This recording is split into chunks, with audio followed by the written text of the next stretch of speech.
नियुक्ति हुआ ही नहीं तो घोटाला कैसे हो जाएगा? आप लोग हर चीज में घोटाला क्यों लगता है? ये नहीं नहीं, मेरी बात सुनिए। कितना कितना आप लोग देखिए, आप आरोप लगाना क्या, आप कैसे सवाल पूछ रही हैं हमसे? यहाँ नियुक्ति मेरिट पे होता है मैडम, पोस्ट की बात है ना, पहले याद रखिए। आप लोग कोई बात बोल देते हैं, ऐसा नहीं। नियुक्ति उसकी जानकारी के अनुभव के आधार पे होता है। तो ये घोटाला कैसे हो गया? हाँ, जिसको नियुक्ति करेंगे वो अगर वो घोटाला करेगा तो वो तो अदर थिंग हो गया। अगर वो घोटाला करेगा तो हटाएंगे उसको। देखिए सोनू जी नड्डा से मिल सकते हैं, वो अपना शहर में इंफ्रास्ट्रक्चर को लेकर गए होंगे, मिलने के लिए गए होंगे। लेकिन मीडिया में जो बातें आई वो ठीक है, हमने मेरी उससे बातें हुई है, ऐसी कोई बात नहीं। उनका डिपार्टमेंट अलग है, मेरा डिपार्टमेंट अलग है। तो सरकार जब एक सरकार है, हम लोग तो कोई दिक्कत नहीं है। वो बोल सकते, मिले तो क्या मिलेंगे। वो मांग की, अगर उनसे मुलाकात हो गई है नड्डा साहब से तो कुछ इश्यूज तो होना चाहिए था, तो उस पर डिस्कशन हुआ है, कोई बड़ी बात नहीं है।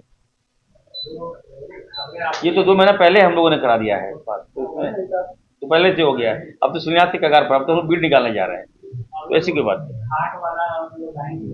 देखिए मैं बार बार आप सबको बता रहा हूँ, देखिए झारखंड की स्वास्थ्य व्यवस्था ये लोग बदलने देना नहीं चाहते। खाट, एम्बुलेंस, गोदी में मरीज लेके जाना, ये आम बात है। हम जब विधायक थे, जब हम सरकार में नहीं थे तो हम ये करते थे। अब तो मेरे माथे पे आ गया है, तो ये तो ये बड़ी बात नहीं है।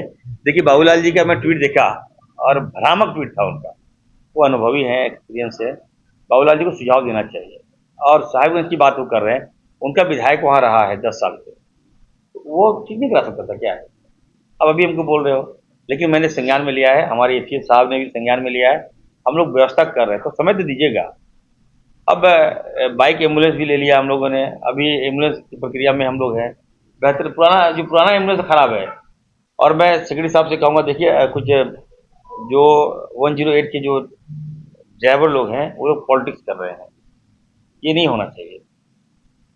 अब उसको भी आप लोग चला दे रहे हैं, ये ठीक नहीं है। हम सेवा भावना से समर्पित होकर हम काम करना चाहते हैं। अगर वैसे लोग जो राजनीति करेंगे हेल्थ में, तो हम लोग बाहर ही निकालिए, अलग बाहर ही निकालिए, अलग बाहर ही हम लोग लेंगे।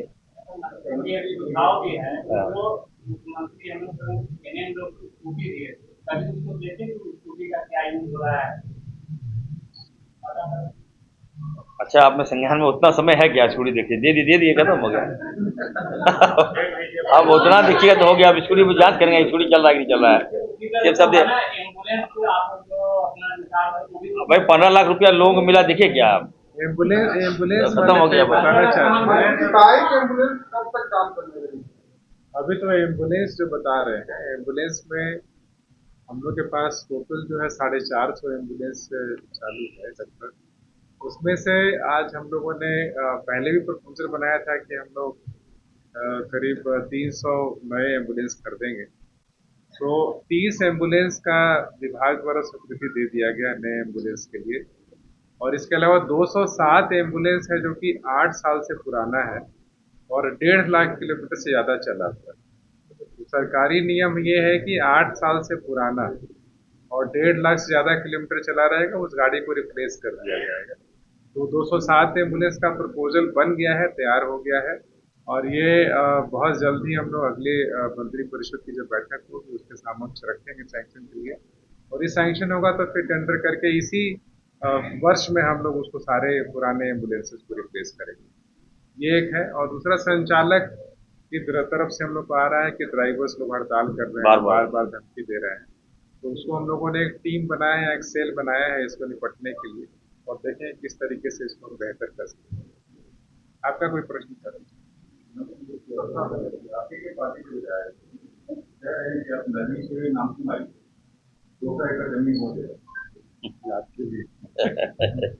देखिए पार्टी के विधायक हो सकते हैं, लेकिन देखिए डिपार्टमेंट में मैं हूं ना, तो हर चीज पर इंटरफेयर में बर्दाश्त नहीं करूँ। साफ साफ में बोल रहा हूँ, हमारे विधायक हैं वो, ठीक है, उनके पास शिकायत आती है तो वहीं तक रखिए, तो मीडिया में जाना नहीं चाहिए। अब जब सब कुछ खाका तैयार हो गया है, हम लोग तैयार हो गए हैं, पैसा अलॉटमेंट बहुत मुश्किल से हो गया है। अगर हम विलम्ब करेंगे तो फिर 5 साल नहीं बनेगा इंस्टीट्यूट। तब तो विधायक को कहेंगे, हमारे साथी विधायक को कहेंगे, यार बी पेशेंस, रखो ना। हम आदिवासी का सबसे बड़ा हितैषी तो इरफान अंसारी है। तुम आदिवासी हो सकते हो लेकिन हितैषी मैं हूँ, इसलिए चेंज द टॉपिक। और बताइए। आपने कहा कि रिम्स 2 करने की तैयारियां ऑलमोस्ट पूरी हो रही हैं, लेकिन जो रिम्स पहले से है उसमें आए दिन इतनी सारी समस्याएं आती है, तो उसका कोई स्थायी समाधान निकलेगा या नहीं? मैडम, अस्थायी समाधान के लिए रिम्स 2 बना रहे हैं,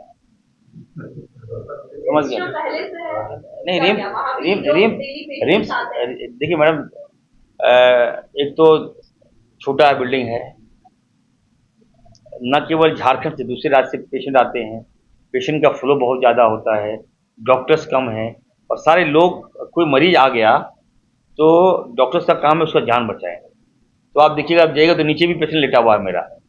तो मोटो वो नहीं है कि मेरा, हमारे पास बेड नहीं है तो हम क्या करेंगे, हम उसको क्या बोलेंगे, डिस्चार्ज हटा नहीं लेंगे, एडमिट नहीं करेंगे। एडमिट करने का दबाव आता है, विधायक का फोन आता है, आप लोग मीडिया का ही फोन आता है कि एडमिट करा दीजिए, एडमिट करा दी। हाँ, ये बताइए कि अगर वो एडमिटेड है वहाँ पे मेरा पेशेंट, उसका इलाज चल रहा है कि नहीं चल रहा है? इलाज चल रहा है। डॉक्टर्स को छोड़ के और कुछ अवेलेबल ऑल नहीं है, बैंडेज नहीं है, कॉटन नहीं है, सिरिंज नहीं है, ग्लव्स नहीं है। ये आपको चीज साहब बताएंगे। बताइए। डॉक्टर ही है केवल। देखिए, नहीं ऐसा नहीं है, इलाज कैसे चल रहा है वहाँ? डॉक्टर तो है नहीं, इलाज कैसे चल रहा है वहाँ? एक बार जाइएगा तो मरीज ये बर्जन रेस लगाते मिल जाएगा। नहीं, अब देखिए बहुत बड़ी बात। एक चीज हम बताते हैं, क्योंकि इसका प्रश्न था डॉक्टर को। तो रिम्स में ये चीज देखिए कि रिम्स जो बना है हॉस्पिटल, और अभी उसकी कैपेसिटी 2000 बेड की, और 2000 बेड की है, और उसके अनुसार ओपीडी में भी उसकी क्षमता जिसमें बना था वो 500 से 700 की क्षमता थी। आज के डेट में वो ओपीडी में 4500 लोग प्रतिदिन आ रहे हैं, और वहाँ पे जो पेशेंट्स का फ्लो है वो बिल्कुल बरामदे में लोग कभी लेटे रहते हैं, इमरजेंसी फुल होता है। तो एक तो हमारे पास प्रॉब्लम ये है कि कैपेसिटी का लिमिटेशन है, हम उसको बढ़ा नहीं सकते वहाँ पे बेड। अब हमको ये है कि नया बेड हम नया हाउस बिल्डिंग बनाएंगे वहीं पे जा सकता है।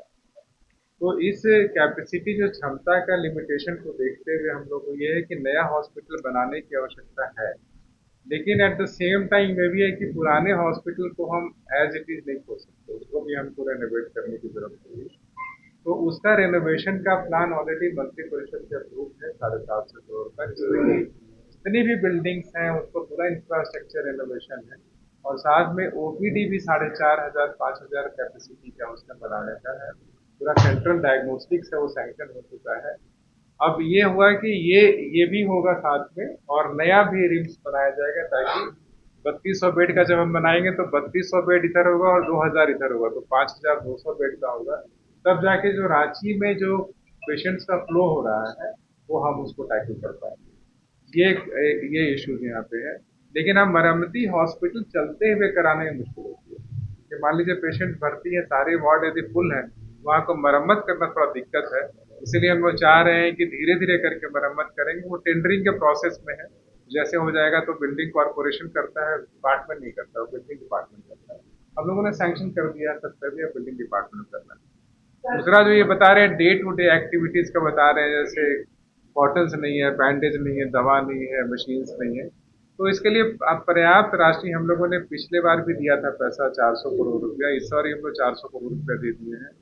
और ये छोटे छोटे जो डे टू डे एक्टिविटीज होते हैं, ये रिम्स ऑटोनोमस संस्था है, ये खुद ही करना है। रिम्स वो खुद निर्णय ले सकता है, ऑटोनोमस संस्था है, पैसा राज्य सरकार दे चुकी है, निर्णय खुद लेना है। तो वो निर्णय लेकर के धीरे धीरे उसको सुधार करने की कोशिश किया जाएगा। और जब भी गवर्निंग बॉडी की बैठक होगी शासी निकाय की, तो इस बात को हम लोग रखते ही हैं। और हम ये भी रखते हैं बातों को कि आप जैसे कहते हैं कि रिम्स सबसे बड़ा अस्पताल है इस राज्य का, लेकिन आप देखिए ना, सदर अस्पताल का जो आयुष्मान से क्लेम है वो 5 करोड़ रुपया प्रति महीना हो रहा है, यानी कि 60 करोड़ रुपया होने जा रहा है साल में। और आप रिम्स का देखिए तो उसको 2 करोड़ रुपया प्रति महीना होता है। तो जो हम इलाज कर रहे हैं प्रॉपर नहीं कर रहे थे। यदि रिम्स भी इसकी तरह सदर अस्पताल की तरह काम करेगा, तो सोचिए कि उसको एक दिन में 4 गुना इससे मिलेगा। तो समझिए कि यदि 60 करोड़ रुपया इनका आयुष्मान से क्लेम मिलता है, तो उनको 200 करोड़ रुपए करीब क्लेम मिल सकता है, और वो 200 करोड़ रुपए खर्च कर सकते हैं बिल्कुल इंसेंटिव देने में, डॉक्टर्स को इंसेंटिव, स्टाफ को इंसेंटिव और पूरे डे टू डे एक्टिविटीज पूरा अस्पताल वो फ्री में चला सकते हैं। क्या क्या क्या? झारखंड फार्मेसी जो स्टूडेंट है, कल उन्होंने धरना दिया था झारखंड फार्मेसी कॉलेज में। वहाँ पे कि जो रजिस्ट्रार है उनकी अवधि खत्म हो चुकी है, लेकिन दूसरी जो नियुक्ति नहीं हो रही है, जो कि उसके बारे में क्या डायरेक्ट तो आप पे आरोप लगा रहे कि अदालत है जिनकी अवधि खत्म हो गई, लेकिन अभी जब वो कार्यरत है। नियुक्ति हुआ ही नहीं तो घोटाला कैसे हो जाएगा? आप लोग हर चीज में घोटाला क्यों लगता है? ये नहीं, मेरी बात सुनिए। कितना कितना आप लोग देखिए, आप आरोप लगाना, क्या आप कैसे सवाल पूछ रही हैं हमसे? यहाँ नियुक्ति मेरिट पे होता है मैडम, पोस्ट की बात है ना, पहले याद रखिए। आप लोग कोई बात बोल देते हैं, ऐसा नहीं। नियुक्ति उसकी जानकारी के अनुभव के आधार पे होता है। तो ये घोटाला कैसे हो गया?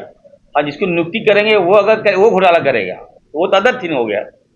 अगर वो घोटाला करेगा तो हटाएंगे उसको। लेकिन अगर वो एक्सपायर हो गया है, अगर उसका टेन्योर खत्म हो गया है, तो हम लोग उस प्रोसेस में है। हम लोग 30 से 31 तक हम लोग करेंगे।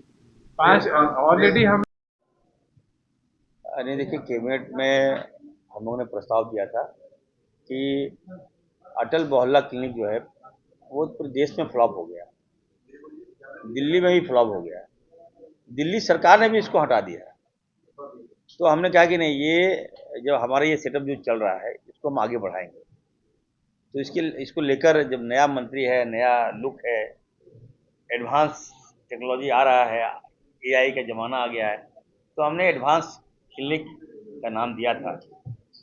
तो लोकप्रिय मुख्यमंत्री जी ने कहा कि एडवांस क्लिनिक मत दो, इसको मदर टेरेसा क्लिनिक का नाम दो। तो ये गर्व की बात है, और सारे लोगों ने, सारे मंत्रियों ने कैबिनेट में सर्वसम्मति से निर्णय लिया गया कि मदर टेरेसा के नाम से अच्छा नाम और कोई नहीं हो सकता। तो अगले हफ्ते हम लोग इसका प्रस्ताव हम लोग देंगे। और ये क्लिनिक नहीं होगा, मैं कहना चाहता हूँ, ये सही में हाईटेक क्लिनिक होगा। वहाँ सारी व्यवस्थाएं हम देंगे, लोग आएंगे, लोग अपना इलाज कराएंगे। तो फर्स्ट स्टेज का जो इलाज है वहीं पे होगा। धन्यवाद।